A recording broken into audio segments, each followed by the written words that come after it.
Olá, bem-vindos à nossa sala de professor. Eu sou a Fabiana. E eu sou o Alisson. E a nossa convidada de hoje para a nossa sala de professor é Andressa Matsumoto. Andressa é psicóloga, atua há 15 anos na área de educação e atualmente é responsável pelo Programa de Inclusão e Diversidade do Senac São Paulo. Andressa, fale um pouco mais sobre você. Bom, muito obrigada, Fabiana e o Alisson. Bom, eu sou uma entusiasta aí da educação, então muito feliz aqui de poder estar compartilhando esse bate-papo com vocês.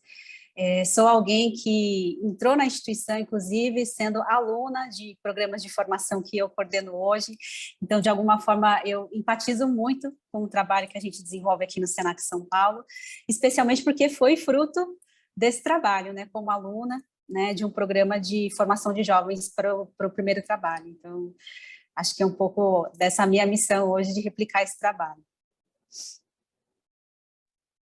Que legal, Andressa. Me conta um pouquinho mais sobre esse trabalho. O que é o Programa de Inclusão e Diversidade do Senac? Legal. Bom, o Programa de Inclusão é uma iniciativa que já vai completar aí quase 20 anos. Ele nasceu como um programa de inclusão de pessoas com deficiência, com o desafio que a gente tinha, né, inicialmente, de promover a inclusão de pessoas com deficiência, né, e mais ou menos aí uns 5 anos, a gente decidiu reposicionar esse programa, entendendo que seria de fundamental importância a gente ampliar o escopo desse trabalho, né, não só falando, né, dando continuidade ao trabalho que a gente faz com pessoas com deficiência, que já é um trabalho bastante reconhecido, inclusive internacionalmente, mas que a gente pudesse também abrir outras discussões, né, falando de educação antirracismo, falando de temas relacionados a gênero e sexualidade, etarismo, né, e várias outras aí questões que envolvem, né, essa discussão da diversidade. E hoje esse é o nosso desafio, trabalhar nesse processo de ampliação, né, tanto fomentando discussões aí para as equipes, né, de educacionais, administrativas, e também para a comunidade escolar, né, do Senac São Paulo. Ah, legal. Esqueci de te agradecer, né, por estar aqui, pela disponibilidade. Já fui tão Eu que curiosa, né, agradeço. para saber. Deseducada você, Fabi. Você está muito deseducada, viu? Normal, a gente já entra no conversê aqui, a gente já se empolga, né? Exatamente. Mas vamos indo para a nossa pauta de hoje, né? A ideia da nossa conversa era falar um pouco sobre a pobreza menstrual. No ano passado, né, esse assunto ganhou muita repercussão devido à lei número 14.214, estou lendo aqui, gente, não sei de qual, Uhum. Que teve vetos, né, derrubou veto, e aí criou-se, Sim. né, e aí criou-se o Programa de Proteção e Promoção da Saúde Menstrual. E aí eu queria que você falasse um pouquinho, Andressa, para a gente a importância desse programa. De fundamental importância, né, Fabi e Wallison? A gente vê aí um cenário, né, de muitos anos, né, tendo em vista aí os direitos aí menstruais, né, das pessoas que menstruam sendo relegados, né. A gente tem que pensar que pelo menos, né, mais de 50% da população, de alguma forma, né, lida aí com as questões relativas ao período menstrual e da saúde menstrual, né, em geral. E até então a gente tinha muito poucas políticas públicas, né, que dessem aí suporte, né, para esse momento, né, para essa experiência aí das pessoas que menstruam dentro desse universo da saúde, né, de políticas públicas. Então, a possibilidade da gente contar com esse projeto, né, mesmo depois de tanto trabalho, né, parece uma questão que é muito óbvia, né, para a gente, né, garantir os direitos, são direitos, né, à saúde, né. Mas então os ganhos são enormes, né? Entendendo que muitas pessoas não têm acesso a recursos mínimos para lidar, né, com o seu período menstrual. E aí eu acho que é legal a gente falar, né, da terminologia, inclusive, que a gente tem adotado, que é pessoas que menstruam, entendendo que é um recorte que envolve as mulheres, claro, mas também pessoas trans, né, e até mesmo pessoas não binárias, que também estão incluídas dentro dessa condição, né? Então, quando a gente fala desse projeto, a gente fala da garantia de direitos de acesso à saúde, né, para toda essa população, que é bastante representativa, né, no Brasil, no mundo. Bom, Andressa, você tem alguns números interessantes, e antes da gente entrar na educação, né, e os impactos dessa pobreza menstrual na educação, antes disso eu gostaria de de ver com você algumas coisas, né? Porque esse tema realmente acabou que ano passado foi um tema bastante polêmico e teve muitas discussões, muitos embates. Né? Quando a gente fala da pobreza menstrual, a gente está falando de quê? O que a gente pode tratar? Isso é uma pessoa, né, que menstrua e que não tem condições de se cuidar ou de usar um absorvente? Como é que é? O que a gente pode entender como a pobreza menstrual? Muito bacana essa pergunta, Wallison, porque quando a gente se refere ao termo, né, pobreza menstrual, a gente é levado, muitas vezes, a acreditar que isso se restringe à questão econômica, né, ou da ausência de acesso aos recursos. E ela não se limita, né, o conceito de pobreza menstrual, né, é mais amplo, né, envolve também, é claro, a falta de acesso a produtos adequados, né, para cuidado, higiene, absorventes, coletores menstruais e toda essa parte, né, de recursos de higiene, mas também envolvem questões estruturais, como a possibilidade de você contar com um espaço seguro, né, um banheiro que conta com água e outros, né, dispositivos que favoreçam, né, esse cuidado. Também a gente fala sobre questões relacionadas à falta de informação, inclusive, né? Muitas vezes a falta de informação sobre o próprio corpo, né, sobre o ciclo menstrual, pode levar pessoas que menstruam a adquirir doenças ou até mesmo outras questões, né, agravos de saúde em virtude da falta de conhecimento do próprio corpo, né?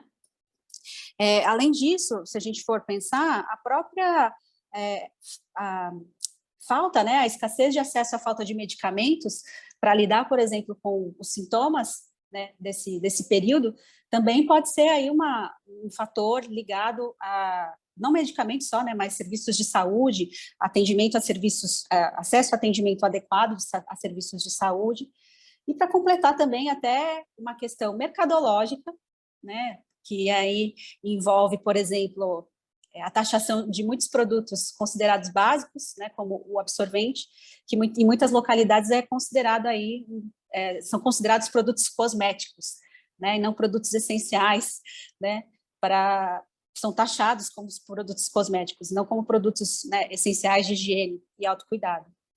E acho que para encerrar, né, todos os tópicos que envolvem esse tema, a gente tem a questão dos tabus, né, que envolvem, né, as questões aí da menstruação. E aí, veja, isso, né, abarca tanto as populações talvez mais vulneráveis, quanto também pessoas que menstruam no geral, né, não necessariamente somente em condição de vulnerabilidade, né, quando a gente fala de tabus e de outras questões. Esse negócio está bem engraçado, eu estava pensando aqui. Se eu fosse falar com a Fabiana de 23 anos atrás, que foi quando eu menstruei a primeira vez, que eu ia gravar um podcast sobre esse assunto, eu ia falar, nunca, que vergonha! Era tipo uma vergonha você menstruar, entendeu? Você falar que estava menstruado e tal. É um tabu gigante na nossa sociedade, né? Falar sobre isso. Eu estava falando isso, eu estava pensando isso, falei, gente, mas que bom, né? Que as coisas mudam, né? Sem dúvida, Fabi. E a gente, né, a gente fala de tabus, a gente não precisa ir muito longe. Isso está no nosso comportamento cotidiano. Às vezes eu ministro algumas oficinas, a gente faz algumas rodas de conversa, justamente para a gente dialogar sobre essas experiências, né, das nossas vidas. E não é incomum a gente falar de uma situação muito cotidiana, que é aquela coisa da bolsinha de absorventes, né? Então, a gente pega aquela bolsinha, primeiro que a gente faz um mistério, né? Como se a gente estivesse fazendo algo imoral, ilícito, muito inadequado. Então, a gente disfarça ao máximo que a gente tem que colocar o absorvente numa bolsinha, porque ninguém pode saber do que a gente está falando. A gente vai lá, cochicha na amiga, você tem alguma coisa para me prestar? E vai para o banheiro como se aquilo fosse tráfico de drogas, fosse algo, né, que não pode ser nomeado, que não pode ser revelado. Então, veja, essa questão do tabu passa por questões muito cotidianas, até das questões mais complexas, né, que a gente pode imaginar, inclusive informações incorretas que são disseminadas em torno dessa temática, né? Você colocou, Andressa, assim, desculpa, Fabi, você colocou você chamou a atenção de novo a questão da falta de informação, né? Que realmente tem uma falta de informação em geral sobre o assunto, ele acaba sendo um pouco discutido, e aí cria-se esses tabus que nós estamos falando, né? Cria-se certos preconceitos, fala assim, eu não preciso de uma política de um programa para a saúde menstrual, porque isso não faz sentido, porque, né, falta informação, falta conhecimento. né? Eu acho que passa por aí, a gente pode... Você ia comentar, Fabi? Pode entrar. Né, só ia dar mais um exemplo, assim, que eu lembrei, que é uma coisa tão não falada, né, que até na escola, assim, quando a gente não queria fazer aula de educação física, a gente falava com o professor que a gente estava menstruado, que aí não tinha nem discussão. O professor não queria falar sobre isso, o professor de educação física, Sim, principalmente se era homem, né? e você toca, eu acho que em duas questões importantes, é isso, né? A menstruação é encarada como uma problemática da mulher, né? Então, quer dizer, os homens, como se a ideia que a gente desenvolve é que talvez os homens não tenham responsabilidade, e até não responsabilidade, mas que eles não precisem se apropriar, né? Que eles não precisem, enfim, não tem papel de orientação, enfim, né?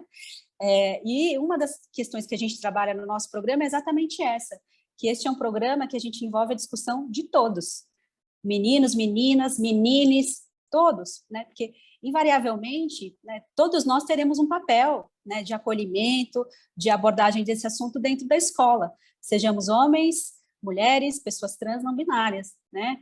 Seja do ponto de vista do autocuidado, do acolhimento de pessoas que possam vir a passar por questões menstruais na sua família, no seu contexto, né? E outra coisa, essa coisa da gente, às vezes, não querer nem nomear, né? Então, quando a gente... Um dos tabus envolve, inclusive, isso. Quando a gente fala menstruação, acho que já é um avanço, porque muitas vezes a gente fala, eu estou naqueles dias, eu estou de Chico, né? E vários outros nomes, né, que a gente adota para não nomear essa condição. E isso, por si só, já é muito significativo, já é muito simbólico. É algo do qual eu não posso falar, né? Bom, Andressa, eu acho que a gente está conversando aqui hoje sobre isso, já é uma evolução muito grande, né? E bem ou mal, a gente está falando de tabu, tem eu aqui como um homem na conversa com vocês, né, sobre o assunto. Sim. Então, assim, eu acho que isso já é uma evolução e já é uma forma da gente tentar mitigar essa desinformação, né? Reduzir o impacto dessa desinformação que existe e tentar melhorar um pouquinho esse cenário tão complexo e cheio de tabus e cheio de preconceitos e etc, né? Eu acho que já é um grande avanço. Se a gente puxar para a educação, Andressa, se a gente puxar para a sala de aula, para o cotidiano, vamos pegar das adolescentes, que a gente tem os números mais precisos das adolescentes, né, que menstruam, elas têm um alto índice de absenteísmo, né? Chega a bater em 45 dias letivos no ano. Se você pensar que 45 dias letivos num ano letivo de 200 dias é um número bastante significativo. Se a gente for jogar em percentual, aí nós estamos falando de praticamente 1/5 de ausência, né? Quase, se um professor fizer a chamada rigorosamente, quase que dá os 25% da reprovação. Então, a gente está falando de números bastante significativos. Quais são os grandes impactos, além, obviamente, do incômodo, de tudo isso, do processo de ensino e aprendizagem dessas meninas, dessas pessoas que menstruam? Não, sem dúvida, né? Eu acho que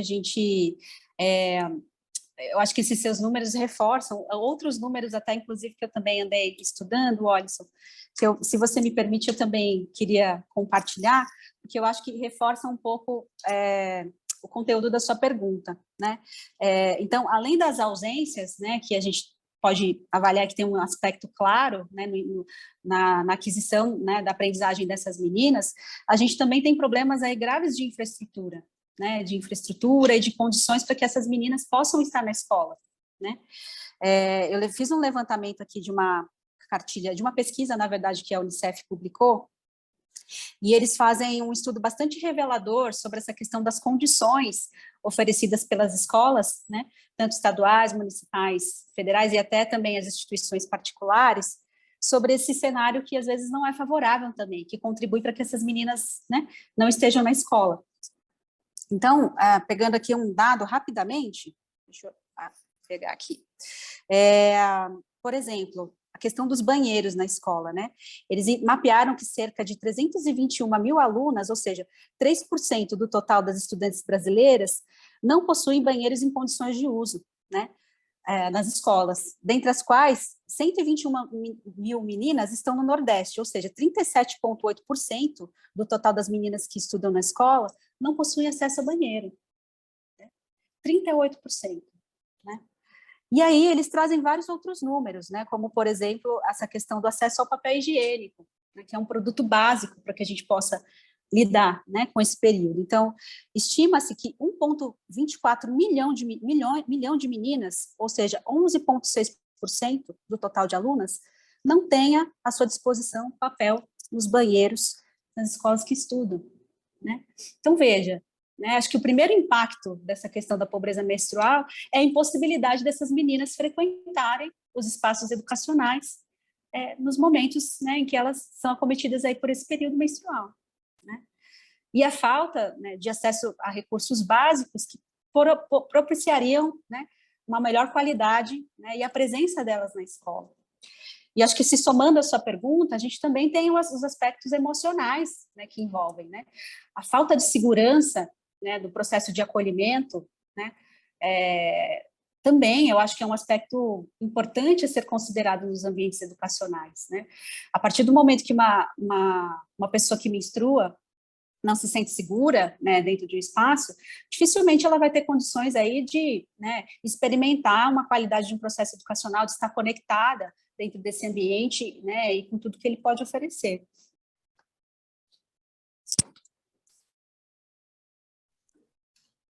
Ficamos na dúvida aqui, eu ia fazer, olhou para a cara do outro. Quem vai? Quem que ia, assim, né? Ela entra, eu entro, acabou que não foi ninguém, né? Andressa, sim, são os números que até assustam a gente, né? Assustam, a gente sabe, né? Mas eu acho que são números importantes de serem divulgados e retratados para que os nossos ouvintes possam ter uma dimensão do que se trata o assunto, né? Eu acho extremamente relevante. E aí eu fico pensando no seguinte, né? Dentro de um espaço de educação, dentro de uma escola, nós temos aí, né, professores, colegas, alunos, equipe administrativa das escolas, né? Como que você enxerga, qual seria um papel de um professor, por exemplo, dentro de uma sala de aula, né, para lidar com esse cenário, com essa situação de ter uma aluna num dia que ela está ausente ou ela está no período menstrual naquela aula e aquilo gera um incômodo para ela? Como que o professor deve lidar com isso? O que você recomenda? O que você pensa que seria a melhor forma? Eu acho, Alisson, o primeiro passo, talvez, seria trabalhar na dimensão atitudinal, né? Então, eu acho que ter como missão essa coisa do combate a esses estereótipos e esses tabus dentro da sala de aula, né? Independente da gente ter uma situação de uma aluna que teve um escape ou uma situação, né, mais pontual, à medida que ele observa, né, os alunos utilizando terminologias adequadas ou lidando, né, com alguns estereótipos que não são reais, disseminando, né, informações incorretas a respeito do tema, eu acho que o primeiro papel do educador em sala de aula é, de fato, trabalhar em cima, né, dessas discussões, né, dessa quebra de tabu dentro do ambiente de sala de aula.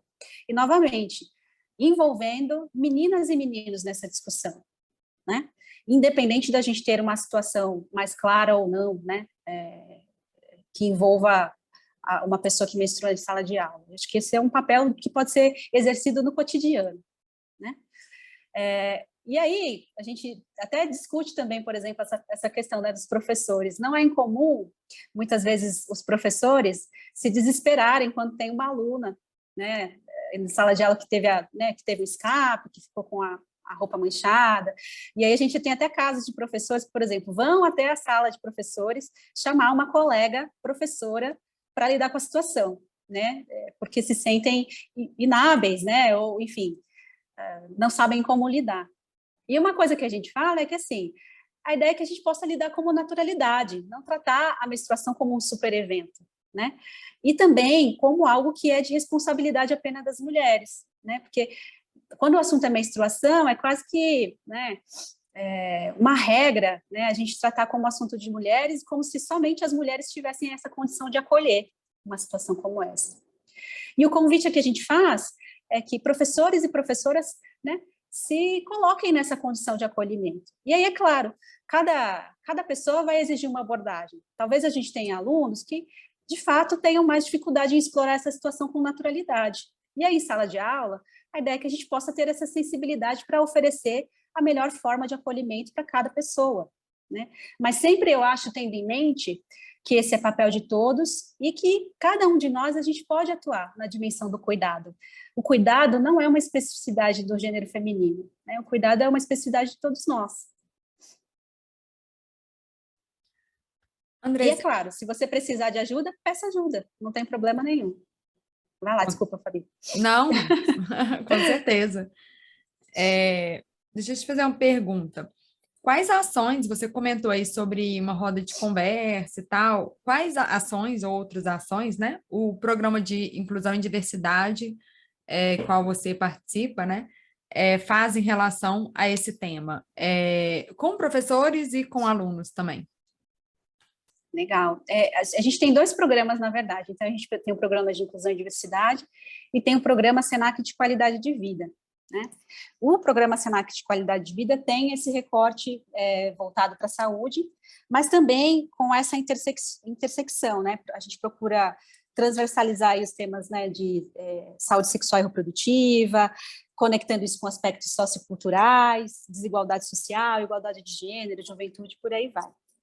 E dentro desse programa de saúde e qualidade de vida, a gente estruturou aí algumas iniciativas. A primeira delas é, que você já falou, que são as rodas de conversa, voltadas aí para as equipes das escolas, Senac, onde a gente discute a partir da discussão de todos esses tabus, a gente vai afunilando para chegar em todas as questões, as dimensões que tratam dessa questão da pobreza menstrual. E aí mobilizando toda a comunidade escolar para o acolhimento que a gente quer fazer dentro do Senac. E associado a essas ações de mobilização, de discussão, né, a gente tem as ações de infraestrutura. Então, o Senac disponibilizou em todas as suas escolas, em pelo menos um dos banheiros da unidade, uma estrutura que conta com distribuição de absorventes, ducha higiênica, e também dispositivos de higiene, né, de sabonetes, enfim, de higienização. E somado a isso, também o desenvolvimento de uma cartilha, né, de orientações, que tem todos os conteúdos que a gente trabalha aí nas rodas de conversa, inclusive nessa dimensão do menstruar na escola. E o bacana desse material é que é um material que está disponível, né, para todas as pessoas. Então, quem quiser, tiver interesse, pode ir lá no site do Senac São Paulo, que esse material vai estar lá, né, com todos esses tópicos, o que é menstruação, mitos e tabus, o menstruar na escola, dicas de acolhimento e por aí vai. E também, essa mesma cartilha está sendo disponibilizada dentro dos banheiros. Então, qualquer pessoa que frequentar os espaços do Senac tem a oportunidade de ir lá com o QR Code e mirar no dispositivo, né, no QR Code, e baixar essa cartilha no celular, enfim, no dispositivo que ela tiver. Então, basicamente, são essas as iniciativas de mobilização estrutural, mobilização e sensibilização das pessoas, a cartilha, que é um material bem legal, a gente convida para quem quiser acessar e utilizar, inclusive, é um material aberto, os educadores que acessam aqui o canal de vocês podem utilizar, a gente recomenda que utilizem dos seus espaços, e basicamente seria isso. A gente vai colocar o link na descrição do episódio, da cartilha. Sim. Desculpe, tem um outro elemento que eu acabei esquecendo, que a gente tem trabalhado também com formação de multiplicadores, sabe? Né? Entendendo que a gente tem pelo menos 2 profissionais em cada unidade escolar que passam por uma formação, justamente para serem o ponto de contato na orientação das equipes e também na multiplicação dessas rodas de conversa. Só um minutinho, Alisson, só um comentário. Que eu ia falar assim, que isso é super importante, assim, não é sobre esse assunto, mas, por exemplo, sempre que aparece algum aluno, eu não quero falar especificamente o que é, assim, mas, enfim, com algum, vamos colocar assim, com uma, não, gente, fugiu a palavra, com uma necessidade específica, e às vezes, né, a gente não sabe lidar, eu já tenho algumas pessoas, né, dentro da faculdade que eu recorro realmente, sabe, para me dar uma ajuda e tal, porque às vezes a gente se sente um pouco perdido, né, com algumas situações. Então é legal ter esse ponto de apoio, né, alguém para para recorrer, porque a gente não é sabendo de tudo também, né? Vamos falar que a gente não precisa obrigar, né, ninguém a também se sentir 100% confortável desde sempre de falar com um assunto que sempre foi tabu, né? Eu acho que a gente vai transformando aos poucos, né? Sim, e você sabe, Fabiana e Alisson, a gente tem um lema do programa de inclusão que serve para todos os outros programas que a gente tem, inclusive saúde e qualidade de vida, que a gente combate o preconceito com o conhecimento, né? A gente combate os tabus a partir do momento que a gente começa a dialogar com as pessoas e apresentar novas realidades, né? Então, você comentou, né, que quando você era mais jovem, né, a gente não falava muito disso, né? A gente, absorvente, eu tenho, né, o meu, talvez eu nem imaginasse que talvez seria um recurso que tantas pessoas, né, não têm acesso. E hoje, eu acho que com a discussão, com a dimensão que ganhou esse assunto, e através desses dados e pesquisas que são tão importantes para a gente comprovar esse cenário, né, a gente começa a desconstruir, né? E acho que é isso, a gente poder oportunizar, né, essa possibilidade da gente ter acesso. Ninguém nasce sabendo, com certeza. É muito legal, né? Assim, a gente ver essas ações que você reportou, Andressa, é muito interessante a gente acompanhar. E a gente, até é compreensível, né? Quando você tem um professor que não sabe lidar com a situação, especialmente um professor do sexo masculino, dado o histórico todo de tabu que a gente tanto já falou aqui hoje, né?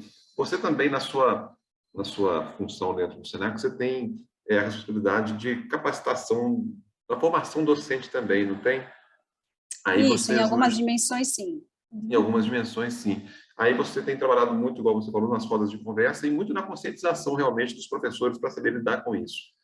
Como que você sente a receptividade dos professores quando, das pessoas que não menstruam, né? Quando vocês vão abordar esse assunto especificamente dentro de uma formação, dentro de uma capacitação? Como é que o corpo docente recebe esse assunto dentro de uma formação docente? Num primeiro momento, a gente percebe um certo desconforto, assim, dos professores, né, aí, do gênero masculino, né, e eles até estranham o convite, né, quando chega lá para eles, falam, nossa, mas por que, né, eu fui convidado, né, esse é um assunto talvez tão aí, né, desse espectro feminino, então, no primeiro momento, causa um estranhamento. Mas aí depois, quando a gente vai para a sala de aula e nessa proposta de roda de conversa, a primeira pergunta que a gente faz é que situações você já viveu ou presenciou, né? Ou presenciou. E, eventualmente, eles também, né, nas famílias, enfim, nas suas comunidades, vivenciaram, né, a menstruação sob outro aspecto, né? Através da companheira, né? Através das filhas, dos filhos, né? Enfim. E aí a gente vai promovendo esse diálogo a partir da experiência de cada um. E aí a gente chega à conclusão que todo mundo, em maior ou menor grau, tem uma experiência com esse assunto, né? E aí é nesse sentido que a gente vai trabalhando, né? De mostrar essas conexões que todos nós temos, novamente, com essa dimensão do cuidado e da saúde, né?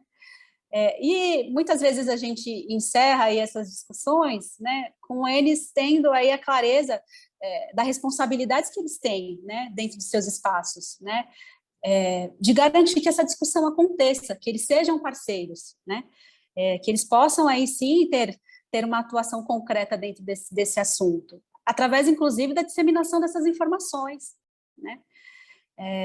Então é isso, eu acho que num primeiro momento existe um estranhamento, mas aí, a partir do momento que a gente vai aprofundando e que os educadores entendem, né, a importância do papel que eles têm, né, para que esse assunto evolua, tanto nas suas comunidades, nas suas famílias e na própria escola, no próprio ambiente do Senac, eu acho que a gente, de alguma forma, coloca todos eles, envolve todos eles nessa discussão. Então, a receptividade que a gente tem tido é muito positiva, sem contar na experiência, né, dos colegas que já estão, né, enfim, antenados com esse assunto e, de alguma forma, puxam aí os outros colegas também para entrarem nessa discussão.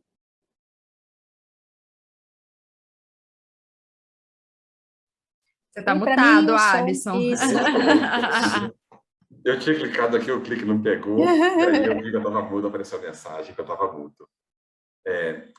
Eu fico imaginando, Andressa, a gente, tanto eu, a Fabi também, já trabalhamos em formação docente, e sempre quando a gente aborda algum assunto, a gente vê ali aquelas reações, né, aquelas sim, você vai tratar de um assunto, o professor já reage, mas aí, né, é natural de um aluno o professor no papel de aluno, ele está ali, é um tema mais espinhoso, talvez, um tema que não gere conforto, acaba tirando a pessoa da zona de conforto. Então, a gente imagina, né, eu pelo menos fico imaginando as reações quando isso se torna uma pauta, né?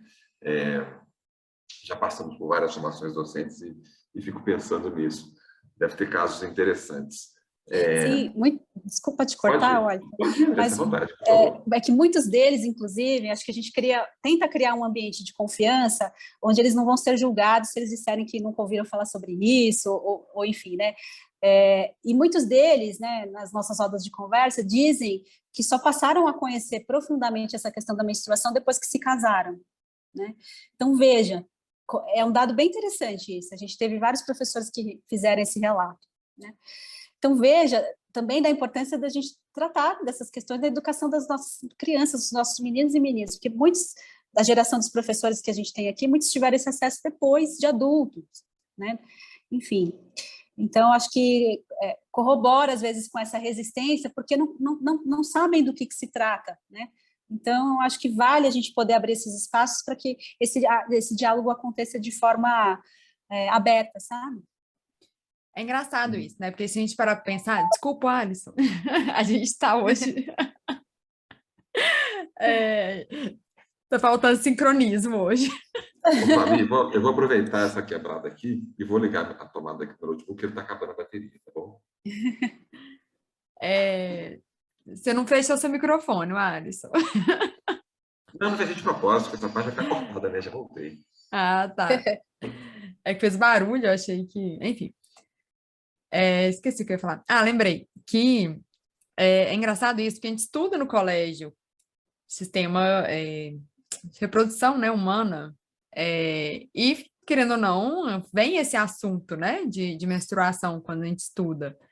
E aí a impressão que dá é que quando a gente a gente não tem maturidade, às vezes, né, para falar daqueles assuntos que são tabus, né, para todo mundo. E aí parece que, vamos falar assim, os meninos abstraem quando tá falando do sistema reprodutório da mulher, né, e às vezes as meninas abstraem, né, quando tá falando, né, do corpo do menino ali também. E aí é engraçado isso, né? A gente parar para pensar que como que isso evolui para uma falta de conhecimento mesmo, né? Se fosse um assunto mais natural a ser falado, seria mais natural também na aula de ciências, por exemplo, né? Em que a gente está aprendendo. E aí a gente vem essa questão toda da educação sexual, que, né, que não é só falar sexo, é falar sobre o nosso corpo, é essa falta de informação também. E é interessante isso que você fala, porque eu também sinto que tem muito a ver com as estratégias que a gente usa para falar sobre esse assunto, nós educadores, né? Então, vai falar de sistema reprodutor, vem aquela imagem, né? Do sistema, daquela imagem, aí vem aquela imagem meio abstrata, a mesma coisa, sistema, né? E eu acho que às vezes nos falta contextualizar a importância, né, desse conhecimento na nossa vida cotidiana, né? Qual a importância de eu conhecer o meu corpo, né, enquanto mulher, para, né, me proteger, para utilizar um recurso, por exemplo, um absorvente, um coletor, né, por exemplo, para que eu possa utilizar um coletor menstrual, eu preciso ter um conhecimento importante da minha anatomia, né, para eu conseguir, inclusive, utilizar e colocar esse coletor no local adequado. Então, eu acho que talvez passa por isso também, da gente refletir sobre a nossa prática educativa, né? O quanto que a gente consegue acessar essa coisa da realidade, né? Essas conexões. Andrés, eu acho que a gente vai conseguir manter um episódio curto e informativo, igual a gente estava querendo. Ah, que bom! Mas no final do nosso episódio, né, nossa convidada e nosso convidado sempre deixe uma dica para os nossos ouvintes. Aí a dica é super livre, pode estar ou não relacionada com o tema do episódio. Pode ser o que você quiser, pode ser mais de uma dica também, pode ser livro, filme, como eu gosto de dizer, uma dica para a vida. Legal. Bom, vamos lá. Então, a minha primeira dica eu vou abusar de vocês, eu vou dar 2 dicas. A minha primeira dica é o livro O Segredo de Alice no País das Maravilhas, que é um livro da Bia Fioretti, que foi editado também pela editora Senac, e que faz uma analogia com a história da Alice no País das Maravilhas e esse processo de autoconhecimento do corpo feminino, né? Então, é um livro muito bonito, super ilustrado, com essa temática da Alice no País das Maravilhas, e que tem uma linguagem muito acessível para o público jovem, né? Justamente por toda essa analogia com a história da Alice no País das Maravilhas. E, dentre os temas, a gente tem aqui a questão da menstruação, também tratada nessa publicação. Então, fica aí a primeira dica, aliada aí ao acesso da cartilha sobre educação menstrual, que a gente já comentou que está disponível no site do Senac. O livro é indicado a partir de quantos anos? Só você sabe falar? Só para... acho que aqui não tem a indicação. Eu não sei se tem a indicação de mínima aqui, mas eu posso checar e passar para vocês, tá? Não, estou perguntando mais agora? Não, estou perguntando mais para os nossos ouvintes mesmo, por uma questão assim da questão da linguagem do livro, né? Eu, por exemplo, já pensei se a minha filha poderia ser uma indicada para o livro. A Fabi já está pensando em mim já.